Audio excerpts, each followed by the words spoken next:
Hello Americans and other friends and subscribers around the world. We're back again, day after Thanksgiving. Had a wonderful Thanksgiving. Hope you all did. Today Miss Kitty's not here to film, so I'm going to try to just do this on the tripod deal. And got a lot of people wanting to show some of the building. You know, it's kind of a hard deal to run a camera and all that. And you know, if Miss Kitty was out here filming me doing the whole thing, it takes up her time. She's over doing dishes from last night because we're actually doing another Thanksgiving on Sunday, so we got to get all that cleaned up. And Katie Jo, she's about ready to pop, so she can't do all that much. So anyway, so what we got going on here is, as you can see up here, that's a 12-foot pony wall that I'd framed up and I put up there. And then I got to put some stickers because I actually got to unscrew this and pull it out a little bit to put this other piece and then mount these. So this one here is the other section that you can see here. And on the top there, on this bottom, you know, where it's sitting on the trailer itself, around the trailer, usually framed up, they'll either be 1x2s or 2x3s, which gives you a little groove on the edges that you can bolt to. So what I do is I'll pre-drill through this, and then I'll lag through, you know, through the roof there. You know, I'll put some blackjack down underneath it, or some roof seal or something, silicone, whatever you want to use. So then I'll lag that down to there, and then on the other side I'm just going to put a 2x6 on the other side, lag it down, and then I will do foot cuts on the joists, you know, or the trusses, whatever you want to call them, hand stack, that I'll cut each one, and it will span from this wall up there over to the other side. And then when I get them on there and stuff on the side, whether I would need to use brackets or anything like that, what I'm doing is putting a snow shelter over Kevyn D's trailer here, because he's just going to leave this trailer up here, so he always has a place to come home to, and he'll be back up here, you know, after school. So he'll live up here the next 2 years, working for the Forest Service, and he just wants to leave this one on here forever, so he always has a place to come home to, which is very cool. So it's good when the kids won't come back. But so anyway, so I'm going to put this roof on. Then I'm actually going to do him, it's going to look like a cabin, so when you're pulling into the property, it'll just look like a little cabin sitting here. So I got some true lap log siding, probably not enough to do all of it, but I might be able to score a little bit more, and, you know, or I'll finish it out with old barnwood, make it look like an old cabin, and then go all the way around it and put a little shed on the backside for a four-wheeler and stuff like that. So anyway, we'll go over this wall. So you can see up here I got the 12-footer, and I did this in two pieces because most of the time it's just me, you know, out here. I mean, Kitty would come out, I'd go grab somebody, one of the kids, but I'm so used to working alone that you just learn how to do things, you know, how you can handle them yourself. That way I ain't got to go around looking for nobody to help me. So anyway, this here is the other pony wall, which is the other section, and what I did is I'm going 2 foot on center with this. And I'll show you, if you haven't ever done this, that way I'll just kind of give you a layout so you know what, you know, how to lay one out or whatever. This one I'm going to pull from this side just to show for the camera. I actually pulled from that side, that's why I ended up with 2 here. So when you tape it, or when you're laying your wall out, if you're wanting to go 16 on center, which is what most walls, in interior walls and even exterior walls and stuff on stick builds, you know, it's usually 16 on center.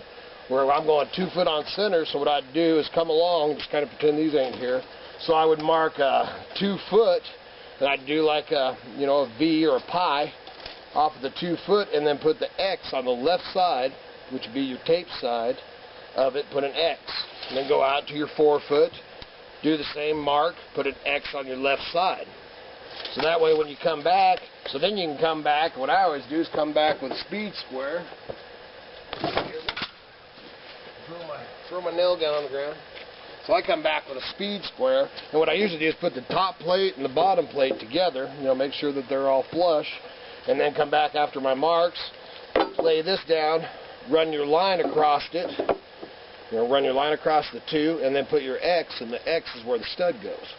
You know, so then you put your studs in that way. And I usually do it out down on a lot of times I lay them down on the ground because then I can step on here, especially when it's a longer, big wall, pony wall. I'm doing it up on top here. So I'm going to get this thing snapped together, get it thrown up there, and then I'll show you the, you know, the foot cut. I actually laid there last night thinking how I wanted to do it, because there's a few different ways I could do it, either foot cut, brackets, We've thought about going on the inside and putting a brick. Anyway, so once I get this up there, I'm gonna snap this together, get this thrown up there. It's kind of hard to film myself and carry and throw this up there. So after I get it up there and set, then I'll show you where we go from there. Okay, so now we got the pony wall set up here, and I got these three. Clean these up. Got these three. Actually, didn't clean them up all that good, so I went to pull a couple screws. But anyway, so got the pony wall all set. I haven't lagged it yet, but I got to like I said, pre-drill through and then lag it down. I'm getting ready. One of these 2x6s, which these are all reclaimed. These are on a deck I just took out. Somebody had actually found their deck they wanted gone because it was just the snow was coming down and just rotting it away, so I tore it out. So I got the wood, it's all recycled, just the way I like it. It's reclaimed. So anyway, so I got 3 pieces here. I'm going to get up there, I'm going to pull all 3 pieces up there.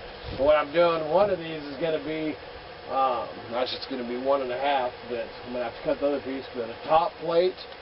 And then I'll run one across, like I said, on the other side to where the joists, or the, whatever you want to call it, trusses, are going to go across, and that way I can tack them, or whether I use bracket or toenail or whatever. Crow's foot is what I like to use.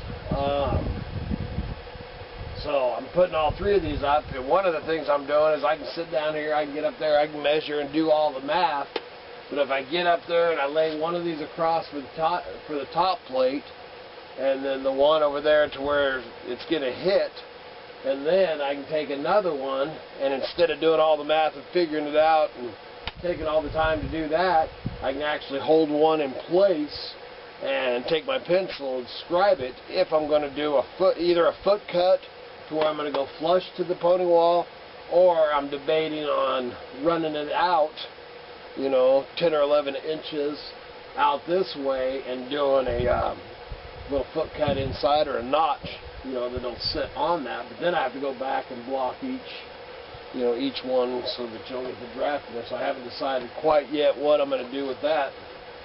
So I'm going to climb up there and mess around with that and get that part going. Okay, so now I got you up here with me. Of course, that up here with right there.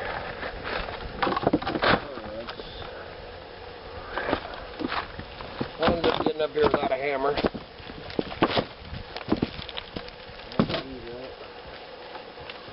Anyway, so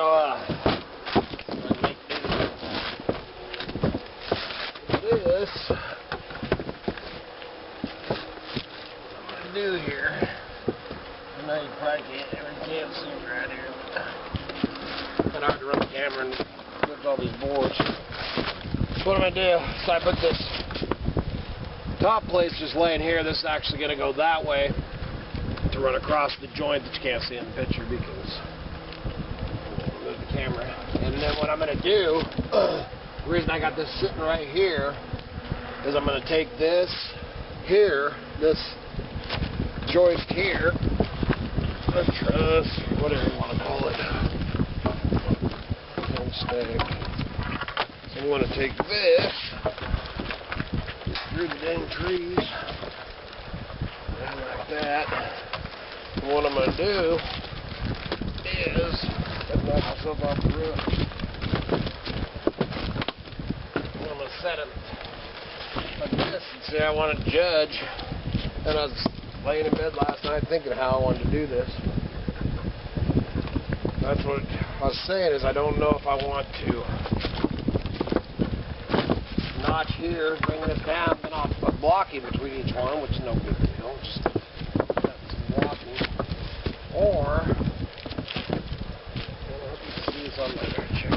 You can see this on the camera.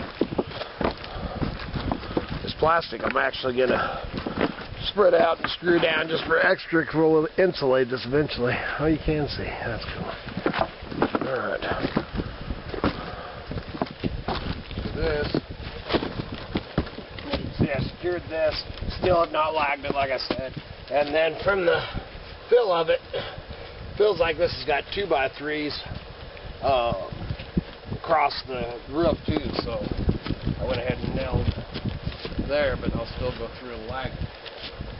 So then you get your trusty pencil. See, and I still haven't decided what the heck how I want to do it. But I definitely want the overhang.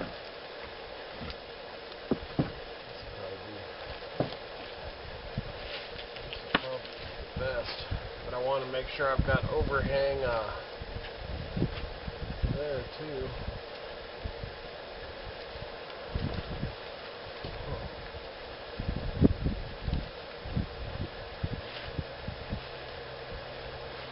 So then I'm deciding whether I was going to notch it, but see the way you can do this. Don't get sidetracked now. These videos can go on for a long time until I decide what the heck I want to do. See where I can notch it.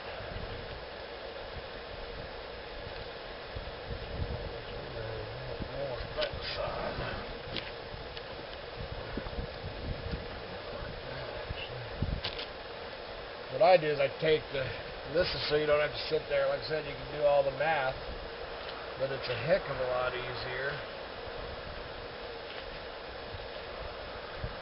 Take it how you want it.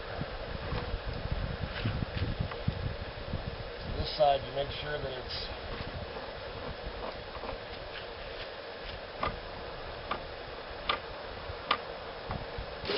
this. You're going to just draw it. I don't know if you can see it there. But this, I put right here, flush with this side. That's where I want it to sit. And then drew the pencil mark back like this, and it came down like that. So then I'll cut this notch out, and that will sit right on there.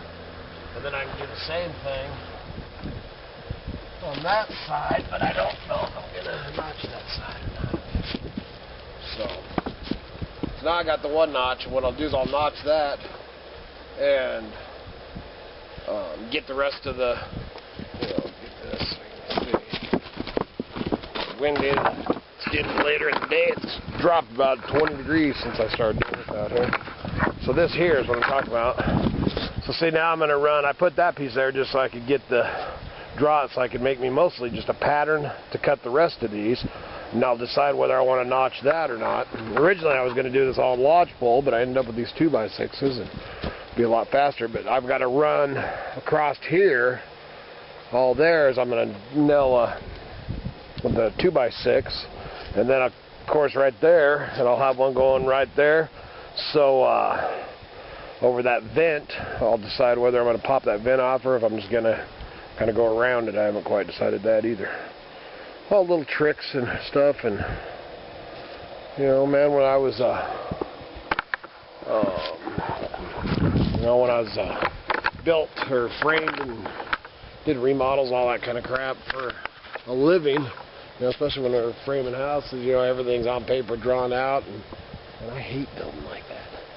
I like to just go with the flow, man, be one with the wood and just do what you got to do and stuff like that. So I'm just doing everything, just kind of sit. I lay there in bed and think about it in the evenings, and come out and just go with it and see what happens. So keep chugging along here. It's about time to start wrapping stuff up. It's, I don't know, man, probably 4 o'clock. It's dropped 20 degrees. All right, time to go get the cabin warmed up, and I got the camera all sideways. Sorry about that. But then I'll check back in and show the rest of this. We'll work on it again tomorrow, but I'll get this part on tonight. All right.